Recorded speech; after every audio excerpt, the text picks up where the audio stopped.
CIA,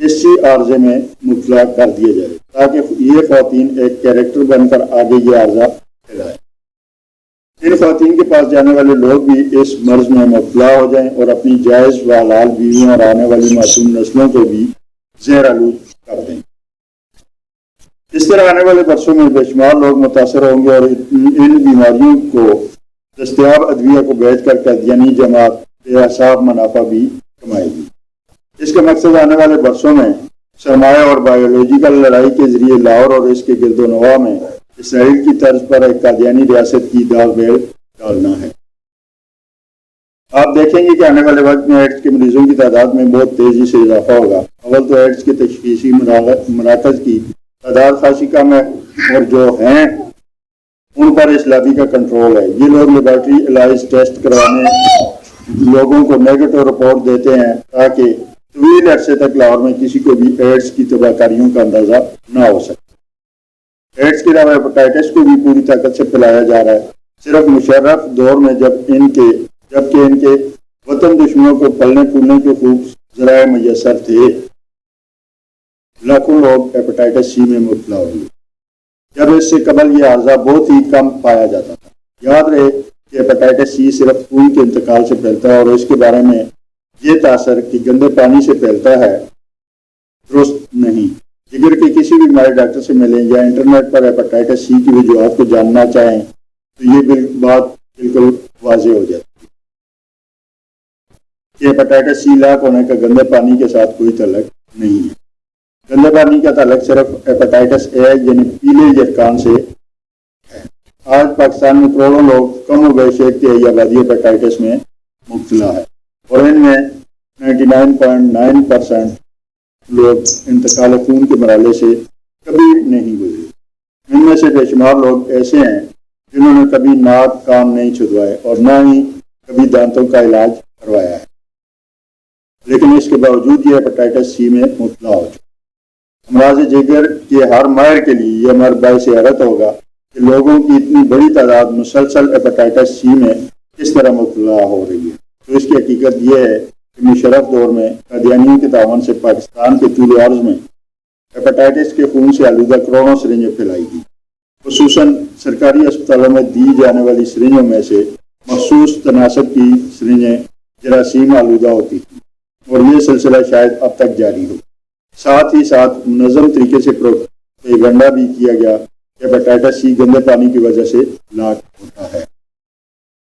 ان کا target یہ ہے کہ آئندہ 10-15 برس کے دوران پاکستان کی کم و بیش تمام شہریوں کو ہیپاٹائٹس کی کسی نہ کسی قسم یا ایڈز میں مبتلا کر دیا جائے اور ساتھ ہی دوائیں اور منرل واٹر بیچ کر بے حساب منافع کمایا جائے۔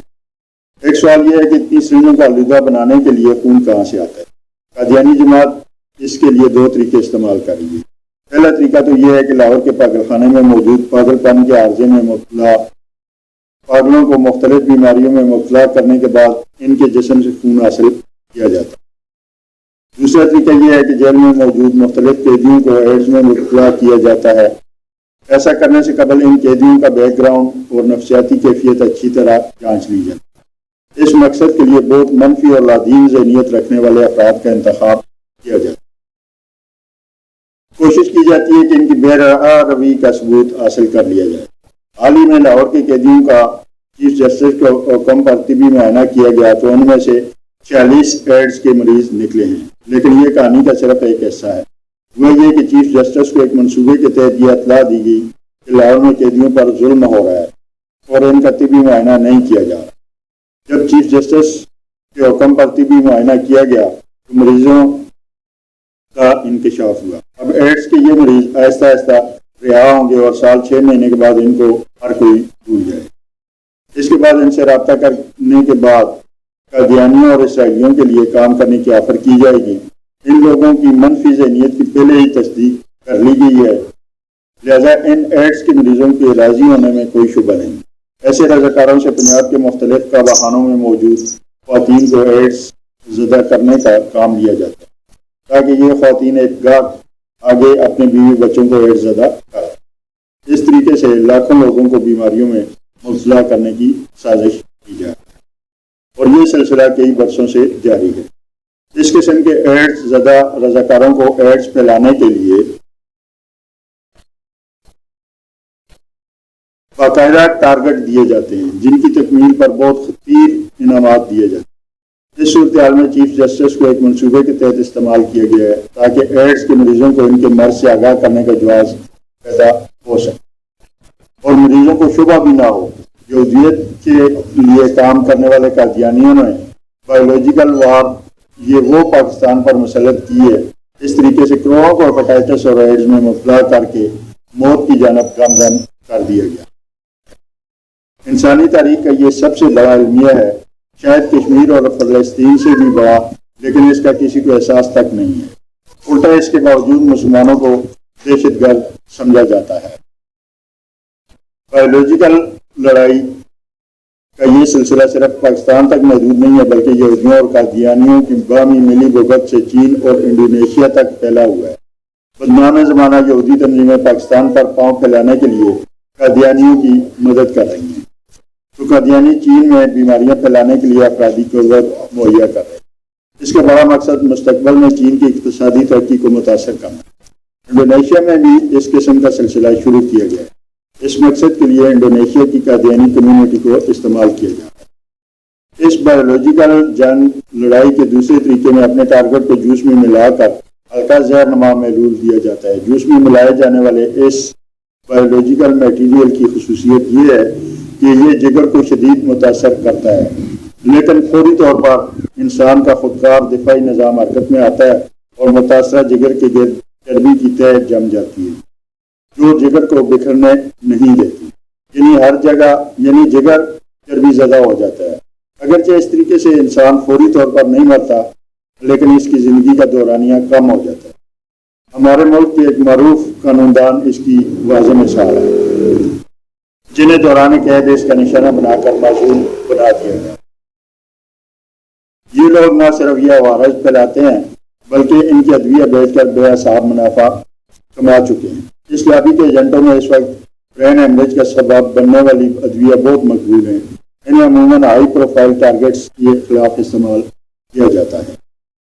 یہ دوا انسانوں کے شریانوں کو ہلاک کر دیتی ہے، جس سے برین ہیمریج یا ہارٹ اٹیک کا سامنا کرنا پڑتا ہے۔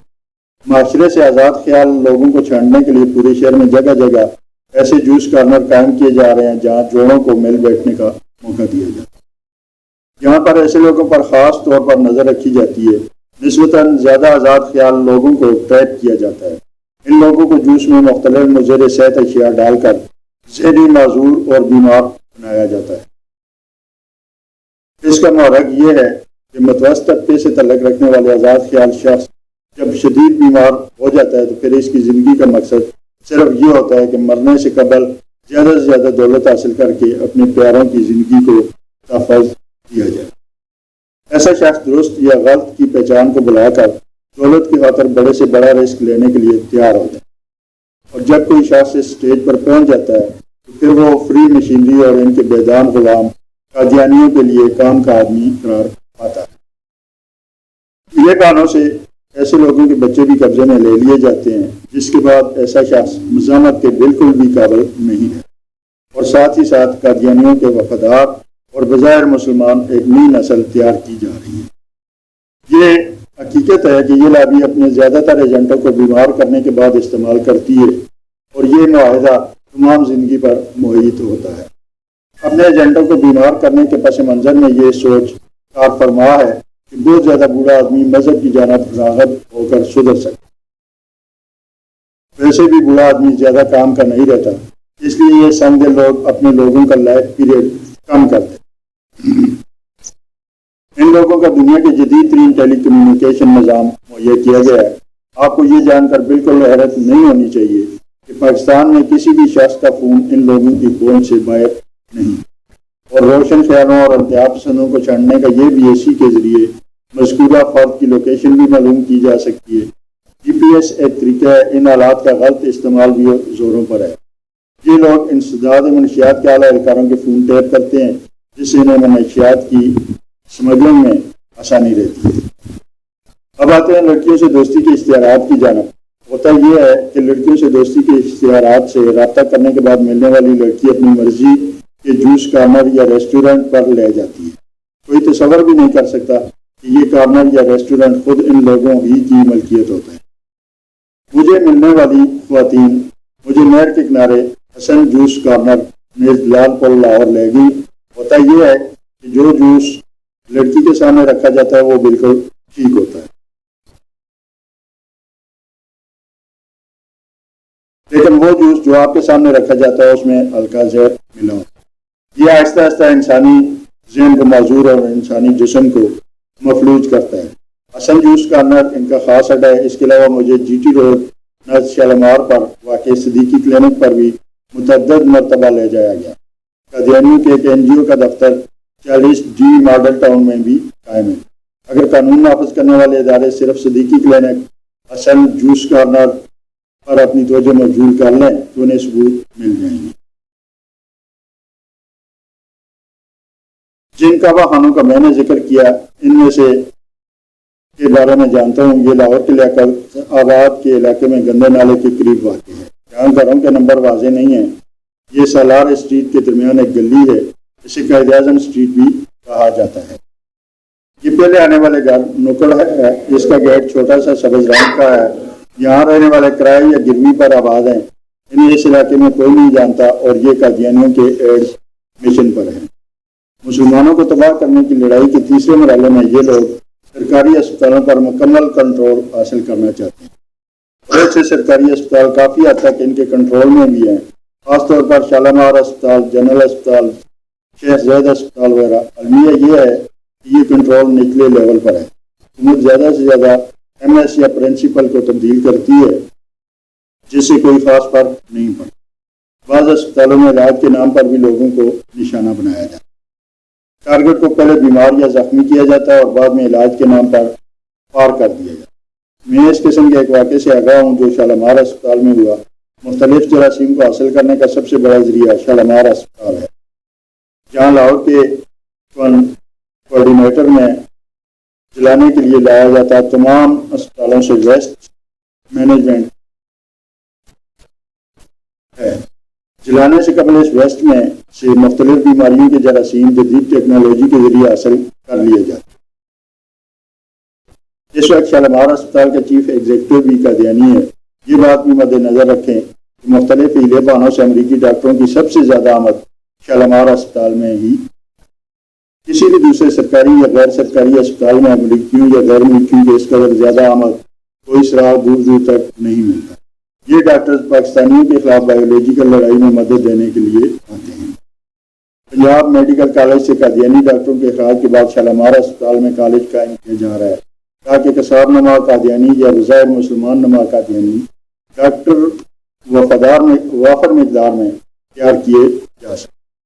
اس میڈیکل کالج کا پروجیکٹ ڈائریکٹر بھی قادیانی ہیں۔ یہ لوگ پاکستان کے مختلف اداروں پر بھی قبضہ کرنے کی کوشش کرتے رہے ہیں۔ ان میں سے ایک کوشش ایک طلباء تنظیم کے ذریعے پنجاب یونیورسٹی پر قبضہ کرنے کی تھی، جسے جمعیت نے ناکام بنا دیا۔ اسی طرح سی آئی اے اور قادیانیوں کی کوشش ہے کہ پولیس ٹریننگ اسکولوں میں بھی اپنے افراد داخل کیے جائیں۔ ان کا خیال ہے کہ ملک پر کنٹرول حاصل کرنے کے لیے بڑے تعلیمی اور تربیتی مراکز پر کنٹرول ہونا ضروری ہے۔ اس حکمت عملی کے ذریعے بھارت نے مشرقی پاکستان کو جدا کیا تھا۔ بقیہ پاکستان پر کنٹرول کے لیے بھی یہی حکمت عملی استعمال کی جا رہی ہے۔ یاد رہے کہ مشرقی پاکستان کو جدا کرنے میں ایم احمد ایک کٹر قادیانی کا ہاتھ تھا، کیونکہ میں اپنی قوم اور وطن کے خلاف اس خوفناک لڑائی کا حصہ نہیں بننا چاہتا، اس لیے ان لوگوں کے خیال میں انتہا پسند ہوں۔ میں نے متعدد نقصانات برداشت کیے ہیں، لیکن متعدد مرتبہ آفر کے باوجود قادیانیت قبول کرنے سے انکار کر لیا اور کبھی نہیں کروں گا۔ اس کی تعداد میں مجھے متعدد مرتبہ ختم کرنے کی کوشش کی گئی۔ اس مقصد کے لیے بہت بے ضرر طریقے اختیار کرنے کی کوشش کی جاتی ہے۔ کبھی سابقہ دشمنی کی آڑ میں کسی شخص کو ختم کر دیا جاتا ہے اور کبھی کسی حادثے میں پار کر دیا جاتا ہے۔ میں خود ان حربوں کا سامنا کر چکا ہوں اور میرا زندہ رہنا اس بات کی نشانی ہے کہ اللہ تعالیٰ بھی آسمان پر موجود ہے۔ یہ لوگ میٹھے زہر کی طرح پاکستان کے رگ و پے میں اتر رہے ہیں۔ یہ پاکستان کو اپنے قبضے میں لینا چاہتے ہیں اور یہ سوچنے کا تکلف ہرگز مت کیجیے گا کہ یہ سب کچھ نہیں ہو رہا۔ جو قوم جنگ جیتنے کے لیے کسی حد تک بھی جا سکتی ہے، بارک اوباما کو تبدیلی کی علامت کہا جاتا ہے۔ میں نے ایک پاکستانی نہیں بلکہ بین الاقوامی معاشرے کے درمیان فرد کی حیثیت سے انہیں خط لکھا ہے، جس میں ان سے اپیل کی گئی ہے کہ بے گناہ پاکستان کو بدترین نسل کشی سے روکیں۔ سر دست منظر عام پر آنا مقصود نہیں، اس لیے نام کا دوسرا حرف، یہ جو بھائی خط لکھ رہے ہیں وہ کہہ رہے ہیں کہ سر دست میرا منظر عام پر ضروری نہیں آنا، وہ اپنے نام کے آخری دو حرف بتا رہے ہیں۔ تو جناب ایک بیرار وہ نوجوان کی آپ بیتی، وہ جب نفس پرستی کی بے آب و گیا وادیوں میں بھٹکتے بھٹکتے تنگ آ گیا، اس کے اندر موجود نیک فطرت نے اسے مجبور کیا کہ وہ ان لوگوں کو بے نقاب کر کے ملاسشوں کا کسی حد تک کفارہ دے جو اپنے عزیز کو ملک بیماریاں اور مرضی جراثیم کا تحفہ دے کر اس کی بنیادوں کو کھوکھلا کر رہے ہیں۔ جب یہ خط لاہور کے بعض احباب کو بھیجا تو انہوں نے تصدیق کی کہ متذکرہ جگہیں واقعی مشکوک اور تہمت زدہ معلوم ہوتی ہیں۔ اتنا کرینہ ملنے کے بعد موقع واردات کا مشاہدہ ضروری ٹھہرا۔ خط میں جو انکشافات کیے گئے تھے ان میں سے اکثر تحقیق کے بعد درست نہیں۔ اس سے اندازہ ہوتا ہے کہ بقیہ باتیں بھی جن تک رسائی نہ ہو سکی کسی خطی دیوانے کی بار یا شہرت کے خواہشان توجہ سے محروم بے روزگار نوجوان کی من گڑت خیالات نہیں۔ یہ بھی درست ہوں گے۔ تحقیق کے ابتدا جب ہوئی تو رمضان کا مہینہ تھا۔ متذکرہ کلینک میں رمضان کے دن ایک جیل کساب نواز ڈاکٹر صاحب نشے کی حالت میں بیٹھے ہوئے تھے۔ یہ جگہ دکھی انسانوں کی علاج گاہ نہ تھی، معصوم بچوں کی قتل گاہ تھی۔ جب کسی نوجوان لڑکے یا لڑکی سے غلطی سرزد ہو جاتی تھی تو وہ اس کا نشان مٹانے اور معصوم جان کو از قبل پیدائش زندہ درگور کرنے کے لیے یہاں موجود جاہل قصابوں کی خدمت حاصل کرتا تھا۔ یہ کلینک میٹرنٹی ہوم کے نام سے قائم کیا گیا تھا۔ کلینک کے آس پاس ایک دکان تھی جسے اس شیطانی کام کے لیے درکار مخصوص سہولتوں سے آراستہ کر دیا گیا۔ معلوم ہوا کہ لاہور کے ٹیمپل روڈ صفی کلینک میں شادی سے قبل صاحب اولاد ہو جانے والے جوڑوں کے لیے پیش کیے جانے والے مخصوص خدمات یہ کلینک بھی پیش کرتا ہے۔ وہ بیرار ہو جو گناہ سے توبہ کے بجائے ایک نیا گناہ کرنے کے لیے پرعزم ہوں، ان کے لیے یہاں ہر طرح کی سہولتیں سستے داموں دستیاب ہیں۔ ہمارے ساتھ کلینک کے سامنے گاڑی میں یوں بیٹھے رہے کہ کلینک کے اندر کا ماحول نظر آتا رہے، اور ایک ساتھ فرضی گنہگار بن کر مسکین صورت اور عاجزانہ گفتگو کے ساتھ اپنی غربت کا رونا روتے ہوئے اندر بیٹھے جیل کسائی کے ساتھ پیسے کم کروانے کے لیے اجت کرتا رہا۔ آخری اطلاع کے مطابق اس کساب خانے کے شٹر اکثر آدھا گرا ہوا اور رہتا ہے، اور اب یہاں مصروف کار افراد یا گروہ محتاط ہو جائے اور آنے والے دنوں میں پہلوان پورہ میں رجسٹر اسٹور کے ساتھ واقع لیڈیز کلینک جانے کی ترغیب دی جاتی ہے۔ اب انہیں معلوم ہے کہ متذکرہ کلینک بھی اس خفیہ مشن سے وابستہ ہیں یا اس طور سے بدعمالیوں کے اس گورکھ دھندے میں ملوث ہو گئے ہیں۔ صدیقی کلینک کے بعد گشت کی اگلی منزل حسن جوس کارنر تھا۔ اس کا نام پہلے رحمان جوس کارنر تھا، پھر بدل کر حسن جوس کارنر رکھ دیا۔ نام جتنے خوبصورت ہے پھل اتنا ہی خطرناک ہے۔ اس میں آپ داخل ہوں تو بظاہر جوس اور اس کی لازمات چاٹ برگر وغیرہ دکھائی دیں گے، لیکن در حقیقت یہ نوجوان نسل کو ناجائز تنہائیاں مہیا کرنے کا اڈا رہا۔ اس کی دوسری منزل پر تقریباً 10 کیبن بنے ہوئے ہیں۔ ان قیدیوں کی نیند تاریخ ماحول میں شیطانی اٹکیلیاں عفت و حیا کی دامن کو تار تار کرتی ہیں۔ یہاں کے بیرے مخصوص انداز سے تربیت یافتہ ہوتے ہیں اور ماحول کسی کی تنہائی میں مخل نہیں ہوتے۔ یہاں پیش کیا جانے والا جوس اور دیگر لوازمات گھٹیا ہونے کے باوجود مہنگے ہوتے ہیں، کیونکہ اصل قیمت تو حرام خلوتوں کی کا عوض ہوتی ہے۔ آخری اطلاع کے مطابق حسن جوس کارنر والے بھی محتاط ہو گئے ہیں، اور اب یہ دھندا شالمار اسپتال کے سامنے چاپ جوس کارنر، گڑی شہر میں کوئن میری کالج سے پہلے شو روم کے ساتھ واقع جوس کارنر اور دھرمپورہ کے ایک بیسمنٹ میں چل رہا ہے، جہاں ہماری قوم کے نونہال گھروں سے تعلیم کے لیے نکلتے ہیں، لیکن فلموں اور موبائلوں کے فتنہ پرور شیطانی ترغیبات سے متاثر ہو کر ان شیطانی گھروں میں تاریخیں لگوانے پہنچ جاتے ہیں۔ اس میدان میں نیرنگ کیفے، گلوریا جین اور ایسپریسو جیسے مغربی انداز کے جدید مراکز بھی کود پڑے ہیں، اور حکمرانوں کی ناک تلے شہوت گردی کی یہ اڈے بدی کے فروغ میں مصروف ہیں۔ اب یہ تو نہیں کہا جا سکتا کہ اس طرح کے سب جوس کارنر اور ریسٹورانٹ کسی خفیہ ہاتھ کے اشارے پر چل رہے ہیں۔ ممکن ہے کہ بعض نادان زیادہ آمدنی کے لالچ میں مشروبات کے حلال کاروبار میں آرام تنائیوں کی ہمیشہ کرتے ہوں، لیکن اتنی بات ضرور ہے کہ نوجوان نسل کی عفت و عصمت کا گلا یہیں گھٹتا ہے اور ان کا روشن مستقبل جہاں کی نیند تاریک فضا میں مکمل تاریک اندھیروں میں دفن ہوتا ہے۔ انٹرنیٹ کیفے سے شروع ہونے والی ناجائز دوستی یہاں پروان چڑھتی ہیں اور حیا و پاکدامنی کو لیرا لیرا کر کے اپنے پیچھے ایمانی جذبات سے محروم کھوکھلے جسم، حوصلہ سے آری مفلوج دماغ اور عقابوں کے نشیمن میں اجڑی ویران زندگیاں چھوڑ جاتی ہیں۔ دعائی ہے کہ میری قوم کے محافظ سو رہے ہیں اور ڈاکو کھلے کر رہے ہیں۔ گمنام نوجوان کے اس خط میں ایک معاصر اخبار کے حوالے سے جن اشتہاری قلمی دوستیوں کا ذکر کیا گیا تھا، ان کی تو تحقیق کی بھی ضرورت نہیں۔ اس روزنامے کے لاہور ایڈیشن میں روز آوازادیاں اور دجالیت کی بینڈ چڑھنے کے لیے پیش ہوتی ہیں۔ اب میں تو صرف قلمی دوستی کے اخباری اشتہارات کا تذکرہ تھا، جبکہ یہ گروہ تو پوری کی پوری ڈائریاں چھاپ ساتھ لیے پھرتا ہے۔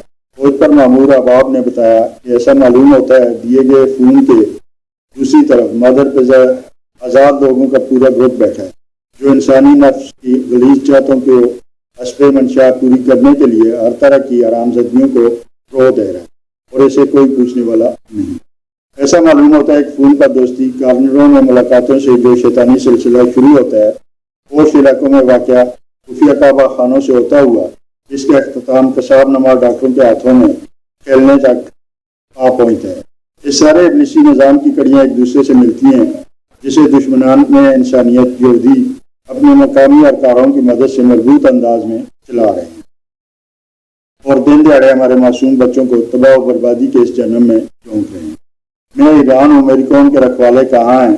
دشمن کے چھوڑے ہوئے ضمیر فروش ایجنٹ نئی نسل کو ان کی طرح چاٹ رہے ہیں اور پاکستان کی سلامتی کی ذمہ دار لمبی تان کر سو رہے ہیں۔ اوپر جو اشارے اور سراغ دیے گئے، ان پر کام کر کے کوئی بھی موقع وطن افیسر اس سازش کی ذمہ داروں تک پہنچ سکتا ہے۔ انسان پر لازم ہے کہ غیرت کا دامن ہاتھ سے نہ چھوڑے۔ ہم آخر یہ کیوں برداشت کر رہے ہیں کہ ہمارے معصوم بچوں کو شیطانی حرکتوں کے ذریعے افواج اور ناکارہ بنایا جائے اور ہم آنکھیں بند کر کے اللہ تعالیٰ کریں؟ اس طرح تو بدی قوتیں ایک دن ہماری دہلیز پر آ پہنچیں گی۔ ہماری نظروں کے سامنے ہمارے گلشن کے پھول اور چمن کی کلیوں کو شیطان کے نمائندے غیر انسانی حرکتوں میں مبتلا کریں گے۔ ہم اس فتنے میں بہتے جانے کے علاوہ کچھ نہ کر سکتے۔ دجال کی شیطانی اور دجل کو غالب دیکھنے والوں کو برپا کردہ فتنہ جتنا شرنگیز ہے، اس کے مقابلے میں کوشش کرنے والوں کے لیے اللہ تعالیٰ کی مدد اور انعام کے وعدے بھی اتنے ہی عظیم ہیں۔ ہمیں شرپسند اور فتنہ پرور دجالی قوتوں کے سامنے ہرگز ہتھیار نہیں ڈالنے چاہیے۔ آخری دم تک مارکہ خیر و شر میں اپنا حصہ ڈالتے رہنا چاہیے، دعا بھی کرنی چاہیے اور دوا بھی کرنی چاہیے۔ نہ جانے کس کی قربانی رب العزت کو پسند آ جائے اور وہ اسے بھی دنیا اور آخرت میں سرخ روئی اور سرفرازی سے نواز دے اور اس کی وجہ سے دوسروں کا بھی بھلا ہو۔ تو آج کی یہ تفصیلات جو آپ نے سنی، اس کے حوالے سے غور ضرور کیجیے گا کہ ہماری نوجوان نسل کو کس طرف لے کے جایا جا رہا ہے اور اس کے ساتھ کیا کھیل کھیلا جا رہا ہے، اور کس طرح امت مسلمہ کو ناکارہ بنا کر امت مسلمہ کے اثاثوں پہ قابض ہونے کی کوششیں کی جا رہی ہیں۔ یہ یہودی اور قادیانی کبھی بھی امت مسلمہ کے وفادار ہو نہیں سکتے، نہ ہوں گے۔ ان سے محتاط رہیے۔ اپنے بچوں کو انٹرنیٹ کے استعمال سے، موبائل فون کے استعمال سے ان پہ نظر رکھیں کہ وہ کیا کر رہے ہیں۔ ان کے آنے جانے پہ، ان کی عادات و اطوار پہ خصوصی نظر رکھیں اور اپنے بچوں کو اس سے بچائیں۔ آج کا ویلاگ اگر آپ کو پسند آیا تو چینل کو سبسکرائب اور ویڈیو کو لائک ضرور کیجیے گا۔ کمنٹ سیکشن میں اپنی رائے سے آگاہ کیجیے گا۔ اجازت دیجیے اپنے میزبان ذوالفقار خان کو۔ ملتے ہیں ایک اور پروگرام میں، ایک اور ویلاگ کے ساتھ، ایک اور موضوع کے ساتھ۔ اللہ